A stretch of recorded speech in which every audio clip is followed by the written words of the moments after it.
Good morning, and welcome to the Brenda Perryman Show right here on TV 33 WHPR, Comcast 90 in Oakland and Livingston counties, Comcast 91 in Detroit, and all over the world, courtesy of the World Wide Web at www.tv33whpr.com. And I am happy to be with you this Friday, the day after Thanksgiving. A lot of people say they ate quite a bit. Well, I hope everybody had enough to eat, and that's including the disadvantaged also. I had a pretty good day myself, but I have a great show for you today, and I have some young men who I admire greatly. First, they're my first guest, but then I have an attorney who's doing some great things here in Detroit. So, and then we have Table Talk right after the show, and with Table Talk, I am featuring, well, my son is going to be one of the co-hosts, and so is Chris, one of our regular co-hosts. So, here we go. Here we start. Good morning, gentlemen. Good morning. Good How are morning. you? Doing good. How are you? Okay, with me, I have Eric Thomas and I have Marcus Burrell. And I met these gentlemen about a month and a half ago. And they are they're entrepreneurs. They're young. Yes. How young are you? We're both 28 years old. Oh, geez. 28. Mm-hmm. I remember 28. About, A couple years ago. yeah. There you go. Anything you say. I keep remembering 28 like it was a long time ago. It's a long year. No, I think well, the older you get, the years get shorter, I Mhm. think. Oh, I no. really think, and really, it just goes through. I swear, I was just saying Merry Christmas a few months ago or Happy New Year, and here we are about to say it again. I said it this morning. Oh, you said The radio it this said morning. it. Yeah. The radio said good. Merry You know, Christmas. it's so much marketing being done at this time of the year. Mm-hmm. But why don't we get a little background first, and then I think the audience will be kind of amazed at how you think and the things that you all are doing and you took up doing at such a young age. So, Eric, you grew up here in Detroit? So I grew up in Detroit. I've been in Detroit my entire life for the most part. I lived in Baltimore for 1 year, which is basically just East Coast Detroit. And so Wow. it's a good time. I went there for preschool, mean streets of the playground. And then I went to Parkman Elementary on Coyle. I've lived on Joy Road, so, safe. And then I went to Detroit Urban Lutheran. I ended up in Henry Ford Academy, and I spent a lot of time just kind of in the neighborhood having a good time. But I transitioned to art, which kind of kept me from getting caught up in any weird activity that were going around, because art's kind of fun and it's Yeah, kind of art distracting. is fun, and you can make it as fun or as reckless as you want to As- do it. yeah. I know about that. I know about that, but I'm going to get back to you on that. Marcus, tell us about yourself. Well, I grew up in Southfield and was a Southfield kid my whole life. Southfield Graduated from kid? Southfield Lathrop High School, went to University of Michigan, got a degree in economics. Following that, I was a financial advisor for a number of years, and I was a business A banker. number of years as a financial advisor. How many years? 4 years. Yeah, Oh, so- wow. Okay. Number of 'em. It was a number of them. Then I graduated U of M fast, so I got some time to do some things. Then I was a business banker at Chase Bank for a while. A business maker. What is Business it? banker. Banker, Yeah. So okay. the official title was assistant vice president over business banking, but Fancy. fancy titles that they gave us at Chase. But I would just manage the business relationships for the bank for companies up to 5 million in revenue. So I did that. Then a few years ago, I quit that, and we started doing our agency full time, Soccer Marketing. Yeah. Okay, so how long have you two been friends? Too long. Friends? Oh, you're just partners. Oh no, we've been friends. We met 7 years ago. Yeesh. Out networking in Detroit area at a big expo, big conference, and years followed where we just started finding ways to partner and work together, and what I was doing, what he was doing. And after a while, it just made sense for us to work together. Okay, so let's go back to art.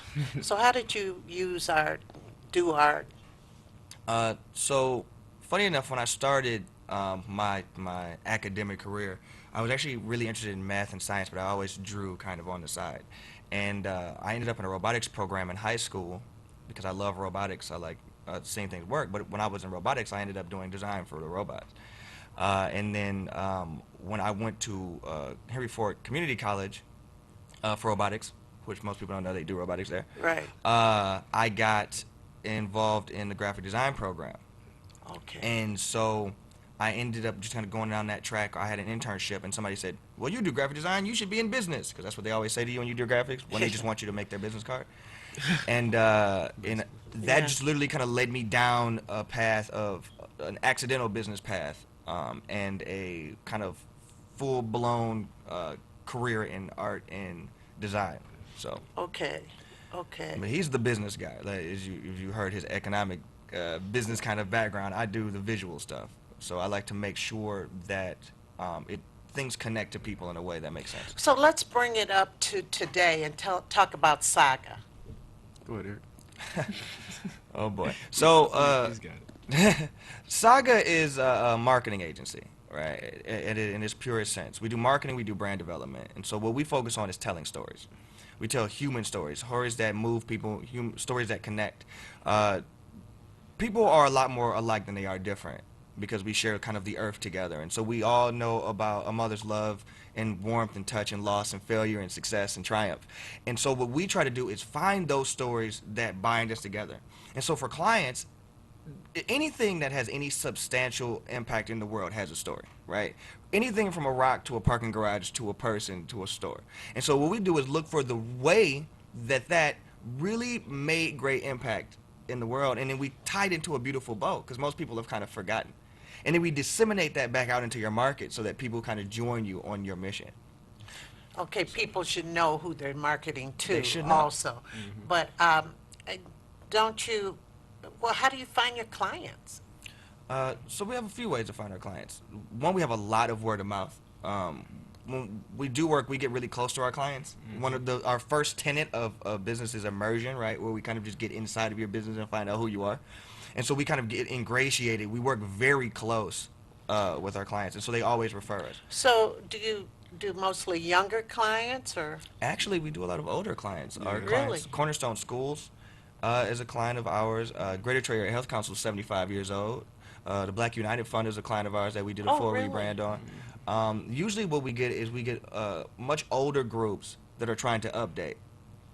And so we help them kind of bring all of that great story that they've had and then disseminate it to a new modern audience. And don't you have a space too that you all use? We do. We own In the Black Suites. In the Black Suites, would you talk about that? Yeah, In the Black Suites is a co-working space downtown Detroit, right on Gratiot and Broadway. Okay, everybody, that's a co-working space. In fact, I mentioned yesterday that I was interviewing you guys, and my son-in-law said he knows somebody who had a space there. Oh, really? Yeah. And I can't remember who it was, but We've, over the last 3 years, we've probably had about 85 different businesses rent out from us. Yeah. And we've had thousands of people in and out of our suites. Yeah, but well, literally would you thousands. tell my audience about this? Because I am just so amazed, and I think that that's such a great idea. Because remember the guy who spoke at the Urban Entrepreneurship Initiative, Yes. who was doing that in 42 cities? Oh, yeah. Yeah. The keynote speaker. And why don't you tell the audience exactly what that is? And I think and I know it's great for startup businesses. Oh, it definitely is. Definitely is. So we're right downtown Detroit, right smack in the middle. If you want space downtown Detroit, it's hard to just find an office space, just a single office space. Oftentimes you have to get an entire floor, which runs you, $1 a square foot, $1.50 a square foot, $2 a square foot, which is very pricey over a year.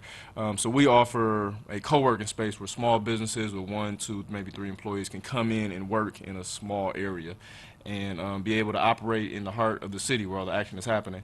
So right now, we have probably about 11 tenants right now in our space. We have dedicated space, and then we have groups that have virtual tenants who are able to use our common spaces. So we have a large open space with a lot of desks and tables, and then we have a conference room that they can use as well. Now, whose idea was this? It was technically mine because we, for whatever reason, got an entire floor instead of just a small office space because that wasn't available in downtown Detroit. And I said we need to probably figure out how to afford this. Yeah. So we started subleasing out, and that subleasing turned into a big thing. Now, say if I have a business and I, I want to be downtown, I want to get started, but I cannot afford to be in some of these buildings. How much space is it? Cordon off space? You say you have 11 clients there now? Yeah, we have 3,200 square feet downtown, and a lot of desks, a lot of tables, and it's only $250 a month for our tenants for 24/7 access to a space. Okay, so I get a desk. You get access to a desk, you get access to a conference room. You don't have to worry about any Wi-Fi or Oh, any because you all utilities. have the Yeah, Wi-Fi. we pay for all that. It's yeah. kind of like a floating space where you just kind of sit where you can sit. It's Mhm. it's very much for It's- startups. But what we want you to do is kind of outgrow us. Yeah, we want you to Well, yeah, outgrow that's us. the goal, to outgrow you. This is just a stepping stone. Yes. you That's know. why it's called In the Black Suites. We want you to be a profitable business, and then we want you to expand and go do things. Absolutely. I think that is wonderful. So, how do you find clients to come there? For In the Black Suites, that's all word of mouth right now. We used to do some hardcore marketing around that, but we've had, when I say we have thousands of people who come through in and out of our space because we used to have a lot of events there. Word of mouth constantly. I meet people all the time that have been to our space. I've Well, never seen. No, we never well, said it. do you all have, okay, say if I have have some books and some stuff that go along with my business, do you all have any storage space? I could rent a locker or something? We do. We accommodate as much as we can. We have a lot of groups who do photography, so they have a lot of equipment that they need Yes. to keep here, keep at their office. So we try to accommodate where we can. We have the pretty space. We always joke we're the only people in Detroit left who have drywall, like if that's like a thing. And so people like Yeah, to shoot in our space. And Oh, okay, that's pretty good because the other spaces are more or less industrialized. yes, Yeah. I do not believe in that. I believe that Detroit, this is my little soapbox rant, and Detroit is a place where industry and opulence was celebrated, right? And so, like, this idea of preserving what Detroit is not preserving it in decay. You should preserve it at its height, right? Why, like, we didn't make it look like graffiti for fun. That Right, just right, happened right. because of a collapse. So Right. I need to get back there. Oh, So okay. that's my thing. Okay. So yeah, So, what do you find? How long have you been down there? 3 years. What 3 years? A lot has happened. What have you found that has happened? What are some of the good things and maybe some of the negative? Can it start? A lot of things. Yeah. So we're right in the heart of downtown. So we're at Gratiot and Broadway. So when we moved in, for instance, the Z Lot wasn't downtown. What's the Z lot? It's a very large. It was one of the newest build outs of downtown with Dan Gilbert. So you have Punch Bowl Social there. You Right. have No Joe Kicks Oh, there. yes, I know. Have a lot of different. And yeah, it's a large parking garage. That wasn't there when we moved in. Buffalo Wild Wings wasn't there when we moved in. I know, the Bagger owner Days of wasn't that, there. yeah. Yeah, Bagger Days wasn't there. Like a lot of things weren't there when we moved. So when you have the opportunity to work downtown, you're able to sort of take advantage of all the movement, all the enthusiasm, all the momentum, and just really aggressively work to grow your business. So that's what we've been seeing. But also you run into the sort of same roadblocks that any small business run into in the Detroit area. A lot of the opportunities don't seem to show up at our doors for whatever reason. So our group, everyone talks about the different co-working spaces in Detroit. Our particular space is like the hard working space. You know, we wake up early. Our employee earliest gets in at 7. Eric and I generally don't leave until like midnight, 1 o'clock sometimes every single night. Like we're working almost 24 hours a day because our development staff generally works throughout the night. We have a hard working sort of space, so we encourage our team to sort of, and our tenants as well, to sort of work through it and push through it and knock on every door and don't really accept no, because you hear no a lot in the city. You just do for whatever reason. Yeah, it was interesting because the guy who owns BW3 and Bagger Dave's, in fact, the Both, yeah. flagship store is right over in Berkeley, right on Coolidge. And I interviewed him, I think, about 18 months ago or something. And he did not have the issues that a lot of small businesses say they have because, I mean, it was just an interesting sentence he said. He said, because he had BW3s and he wanted this building right next door for Bagger Dave's. And he said, but the Gilbert people, they really helped me out. They just, it was like carte blanche. And I never generally hear that from anybody. What did he have to do, or what was he wherein the Gilbert people just said, oh, we'll help you cut down this? Because it was a lot getting that building. He's a little bit larger entity, and that what they have really fit into the sort of the vision of Dan Gilbert, and anything that fits into the vision of Dan Gilbert, he generally does hop behind. You got to fit into the vision, like the general direction.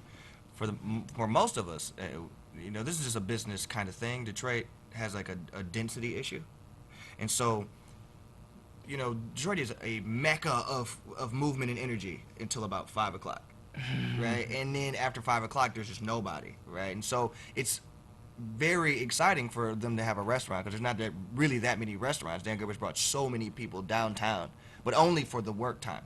And so as soon as the work time is over, it just goes back to nil. So if you're not kind of on the restaurant docket, you don't really kind of fall into that mechanism. We're a B2B business, right? And so we're still waiting for business density to catch up. Unlike that, where you're just buying a hamburger, a very expensive hamburger. Yeah, it is. It is. I mean, the sliders, the little Yeah. turkey sliders. Oh yeah. Are $9.90 something. Oh, yeah, you're Don't get a drink. You spend about $12 every time you eat over there. $12 every time. Yeah, well, I Easy way say to go, that bro. because I live near BW, I mean, not BW3, well, I do live near the Royal Oak one, but Bagger Dave's, because it's been around over where I am. And I just say, it's just too expensive. I take my grandson there, and I say, God, I spend 20-something dollars. On a little person. Yeah, seriously. I mean, he and I'll get a sandwich, he'll get, so much is a la carte. Yeah. Oh yeah. I would say I think another challenge of being downtown is, of course, parking, because almost the only city service that has been working in the last decade is the parking authority. And so if you are 1.5 seconds over time, you will get 8 tickets. And so $45. For $45. like they've taken away the grace period, so it's just a $45 ticket directly to your soul and bank account. Which is complicated for people who are not necessarily used to it. Most people in major cities, they're used to downtown parking. But now so much energy is coming back to downtown, so people are finding themselves downtown more now. So now they're like, wait, this is a whole new thing. And then, of course, they just changed the parking meters, which is a whole new thing to learn, Yes, which we yes. actually did the website for. So the new parking meter website. Well, we I did. hear with the parking meters, if I park on Broadway and I don't use all my time, I could go to another one, maybe on Griswold, and because I have this same license plate, If you're in the same zone, you can. Same zone, you're good. You have to You be can in just the move same around. zone. you could just move around. Which is pretty neat. Yeah, I think that's cool, but my question is, for people who work downtown every day, where do they park and how much is the parking? But we do a lot across. So for where our space is, there's maybe 4 or 5 lots and very short walking distance. Right. On a monthly basis, they charge like $100 a month. So if you're going to be downtown every single day and you're an entrepreneur, expect to come out $100 a month. At least. Bare minimum. Bare minimum. If you're going to be there every single day. Well, economics, man, can I deduct that? Yes, you most definitely can. Oh, okay. We deduct everything. Oh, okay. It's not an expense that deserves it will be deducted. Yeah. That's good to know. That's really good to know because there are a lot of things I need to do downtown, but sometimes I neglect doing it because I said, God, I got to park and I got to park a million miles away and I can't run. And, I think of that because I have to get down to Spectacles. Oh yeah. Oh yeah, Spectacles is great. Yeah. Right Well, around the corner Zana's from us. been on the show quite a bit. Really? A Okay. couple of times, I should say, and I know her. So I want to get some Christmas gift from some people for that. Now, you're pretty comfortable with your space. Yes. Oh yeah. I asked you this when I first met you. Are you worried about the landlord? A lot of people have been confronted with things about the landlord coming or selling the building, and then all of a sudden your rates go up.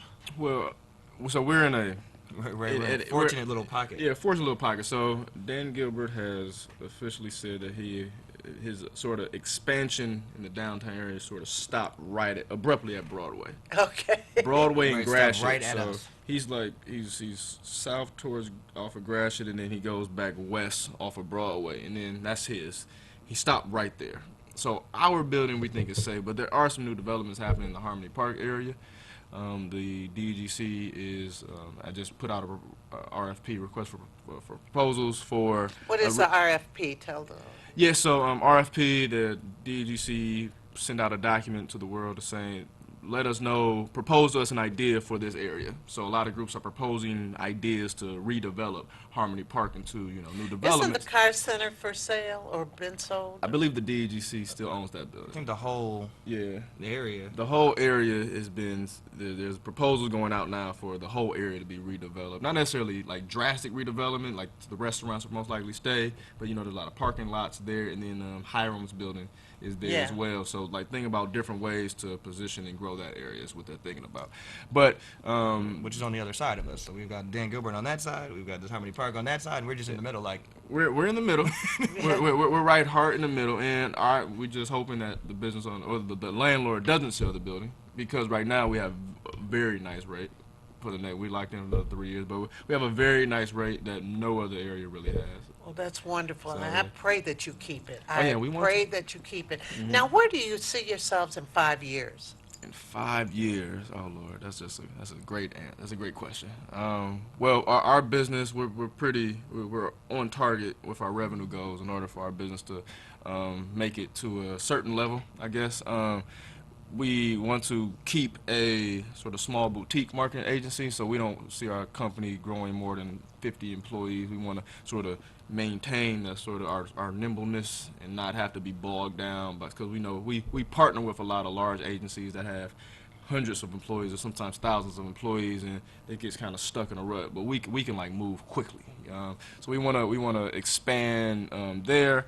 We also are expanding outside of just the Detroit area. We're obtaining more Ann Arbor clients, and then we also have our clients outside of the state as well. So we'll hopefully be doing a lot more traveling. Hopefully Eric and I will be able to travel the country a little bit more on more and more business trips, because nothing like a quick business trip. I in the just middle of- travel my office in a circle. We just stay there from sun up to sundown. Yeah, And exactly. that's as much traveling as I get to do. Yeah, basically. So yeah, so if Now, all when those you plans talk will about be- expanding, are you talking about the marketing business or setting up more things like the in the black? black suites, yeah. Well, particularly the marketing business. In the black suites, where it is, we wanted to continue to serve the small businesses that it serves because of the success of our marketing agency. We don't necessarily need the in the black suites revenue like we needed 3 years ago, because our marketing agency does so well now. So Oh, that's wonderful to yeah, hear. yeah, That is yeah. wonderful to yeah, hear. We're happy. So, with in the black suites, have you seen some of these businesses finish within the black suites and get out and have their own brick and mortar or what? Quite a few Yeah. times. So one notable brand, Straight Out of Detroit. Yes, Straight Out of Detroit. So Ricardo Copeland, he's downtown Detroit. He sells the Straight Out of Detroit T-shirts. he was just on television the He other was. day. He was just on They shot he's that free at our press office. and channel. So yeah, they shot that at our office. He just opened up a store at the Penobscot building.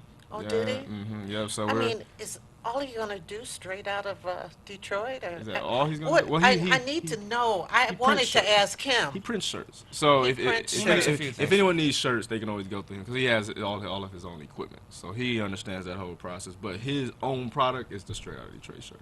So. How long will that? I mean, because I thought that came as an offshoot of Straight Out of Compton. He's actually been selling them.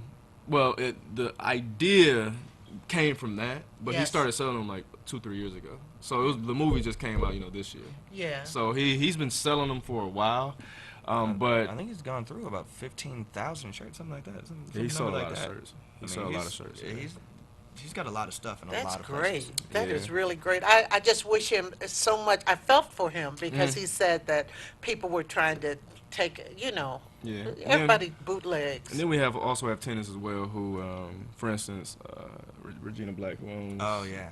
Rehabilitated. Regina Black does better than we do. Though. Yeah, well, she's She does a lot of things, but keeps her office at our space, but she also was able to open up an adult daycare facility, and she's doing a lot in the community now with her. She does the drunk driving courses and She does rehabilitative counseling. rehabilitative counseling. Yeah, The whole gamut. So of she that. keeps her office here, but she's like that grew so such that she can also have other spaces as well. So Oh, it's kind of good cool. for her. Yeah, it's kind of cool to see businesses that have been around or been around us for a while, and just sort of see them just sort of inch up and grow, and same thing that we were able to do in the space. Okay, so you're in marketing, you have the space, well, the marketing is, it seems like that's a major love of you guys. Yeah. That's our business. Now, is it basically like companies that you're marketing, not individuals, or what? It always depends. Right now, we have just happen to have a lot of nonprofit clients, as Eric was saying earlier. So, like Cornerstone Schools Association is a nonprofit client. Greater Detroit Area Health Council is a nonprofit client. We talk about World Medical Relief, Black United Fund. Like all these are groups that are nonprofits, and they just happen to be our clients. And they're trying to update. They're trying to update. Oftentimes we do also Cabrini Clinic. Cabrini Clinic, yeah. But we do generally full rebrands for them, and then I went to the Black United Fund the dinner, down at, the Marriott. yeah, Mhm. I went to that. One of my former students, Carla Hall, was getting, We went last year. well, last year, yeah. To the Galaxy Ball, where it was like blue and dramatic with the fashion show. Yes. And that was a fun project to work on. Yeah, we did that. In time. Was it your idea to get was it Kevin Hall? Kevin That was Hall. LaVon Trent. Yeah, LaVon Trent was the mastermind behind that. Wow. We liked it a lot, and we created the Galaxy Ball theme, and sort of the feel of the event was kind of all came out of Eric's head for the most part. That was That's great. LaVon. Yeah, LaVon's an interesting.